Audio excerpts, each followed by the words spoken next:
Hello and welcome back to Homebrew EDH, the series where I take you through my personal commander decks, how they work, and how they win.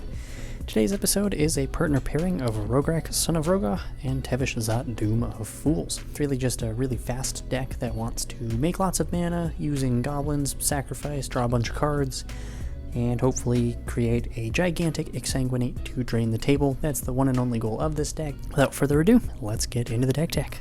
So the first step is going over the commanders and why I picked them. Rograkh is a 0-cost 0/1 legendary creature kobold warrior with First Strike, Menace, and Trample. Not really worried about that, but he does cost 0. He's great for sacrifice fodder to any of the numerous card draw spells. We can sack it to Ashnod's Altar, and he's cheap to recast throughout the game.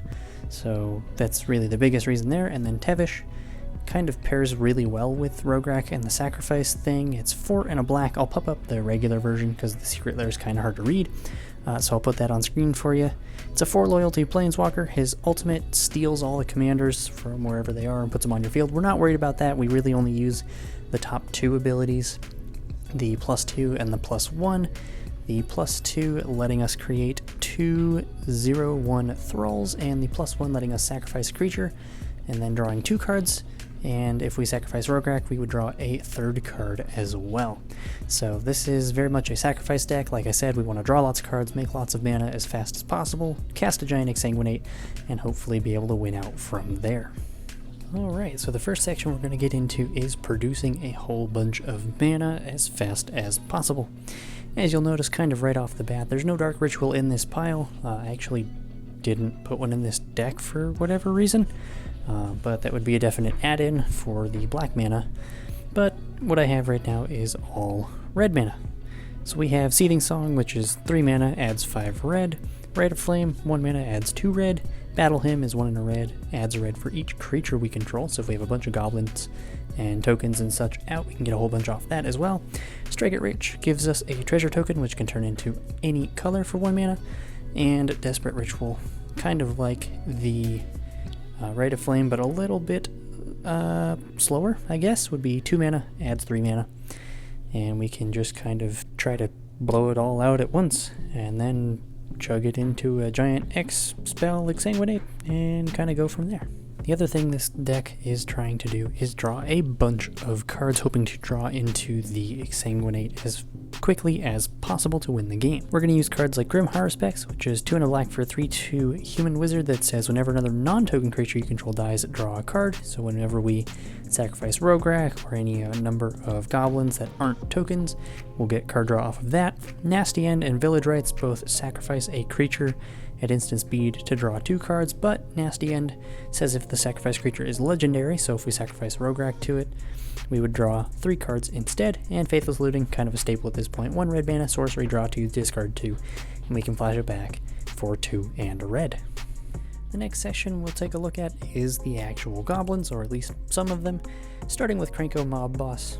Almost a key piece in the deck, although really just more value focused. 2 red for a Goblin Warrior 3/3 that says tap, create X/1/1 red goblin creature tokens, where X is the number of goblins we control.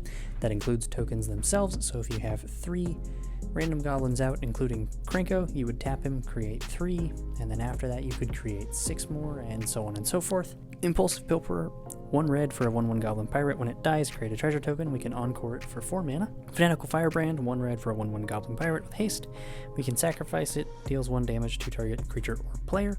And Putrid Goblin is 1 and a black for a 2/2 zombie goblin with persist. So when it dies, it'll come back with a -1/-1 counter on it if it had no -1/-1 counters on it before. That's pretty much it. Some other cards regarding goblins that could also go in this section. Dragon Fodder is 2 mana sorcery, gets 2 1/1 goblins onto the field. Portling Outburst is 3 mana, gets 3 1/1s onto the battlefield. And the, I dare say the best card in the deck for the goblins being Empty the Warrens, which is 3 red for a sorcery that says create 2 1/1 red goblin creature tokens with Storm. This deck is packed full of cheap spells and lots of small things to cast, so the storm count will go up and up and up. We'll cast the Empty the Warrens, have a like Ashnod's Altar or a sack outlet, sack a bunch of them, get a bunch of mana and other effects, and then win out from there. The other card I forgot to mention just now was Goblin Slide, which is 2 and a red for an enchantment that says whenever you cast a non-creature spell, you may pay 1. If you do, put a 1/1 red goblin creature token with haste onto the battlefield. So we have, again, like I said, lots of cheap spells and such in this deck, including lots of non-creature spells to get that storm count up. So if we're doing that, if we have extra mana to pay, we can use Goblin Slide to get more tokens onto the battlefield to fuel more and more of our strategy. The second to last section for today is the sacrifice outlets. Aside from all of our card draw spells and our mana generators and all that good stuff, we've got Vizier Seer, Ashnod's Altar, and Immersturm Predator. Vizier Seer and Ashnod's Altar are pretty popular anyway. The Seer, sack a creature, scry 1. Ashnod's Altar, sack a creature, get 2 colorless. And Immersturm Predator is 2 black-red for a Vampire Dragon, 3/3 of the flying. Whenever it becomes tapped, exile up to 1 target card from a graveyard and put a +1/+1 counter on it.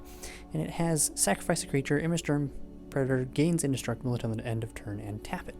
So it's also a free sacrifice outlet for more creatures. If we want things to die to trigger stuff, we can do that as well. And this is what it all comes down to, the very large Exsanguinate that we're trying to reach as fast as possible. X black for a sorcery. Each opponent loses X life. You gain life equal to the life lost this way. So that is the singular only purpose of this deck, is to get to this Exsanguinate as quickly and efficiently as possible, generating lots of mana, drawing tons of cards, sacking and throwing damage around to get to this Exsanguinate, casting it for a whole bunch, and hopefully draining out the table and winning the game.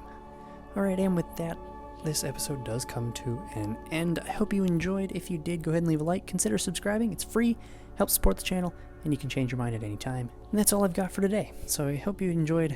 Decklist will be in the description, as always, with all the cards I didn't include in this video. And until I see you guys in the next video, take care, and have a good one.